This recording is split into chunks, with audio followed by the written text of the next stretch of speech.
ఇవాళ రైతులు ఏమంటారు అంటే ప్రైవేట్ కంపెనీలు కంపెన్సేషన్ గైడ్ లైన్స్ని కరెక్ట్గా ఫాలో కాకుండా, కేంద్ర సర్కార్ ప్రభుత్వాలు తీసుకొచ్చిన కంపెన్సేషన్ గైడ్ లైన్స్ని ఫాలో కాకుండా, కలెక్టర్లు దాన్ని పట్టించుకోకుండా, ఏవైతే ఈ అథారిటీలో ఉంటారు కదా గవర్నమెంట్ ఉద్యోగులు వచ్చి పెత్తనం చెలాస్తారు కదా, భయపడి అలసిపోతూ బాధ్యత చిత్రగుప్తుకు వ్యక్తం చేసిన కథనం ఇది.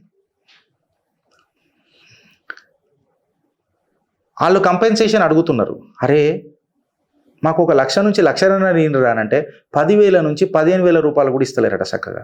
నేను అడుగుతున్నా ఇలా ప్రభుత్వాలకు, ప్లస్ ఆ రైతన్నల మీద పెద్ద పెద్ద సదస్సులు చేసి రాజకీయాలు చేస్తారు కదా, లేకపోతే వ్యూలు పెంచుకుంటారు కదా, టీఆర్పీలు పెంచుకుంటారు కదా, ఆ ప్రతి ఒక్క ఇన్ఫ్లుయెన్సర్ని అడుగుతున్నా, 10-15 వేల రూపాయలకు నీకు ఏమొస్తున్నది వయా హైదరాబాద్లో?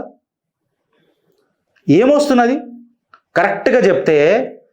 మా ఇంట్లో మొన్న ఒక చిన్న ఎలక్ట్రిక్ కనెక్షన్ ప్రాబ్లం వస్తే ఇంటి మొత్తంలో జర వైరింగ్ గుంజి సెట్ చేయనీకే ఒక ఫ్యాను ఒక లైటు యూపీఎస్ కరెక్ట్గా ఫిట్ కానీకే 10,000 రూపాయల ఖర్చు అయింది ఫ్రెండ్స్.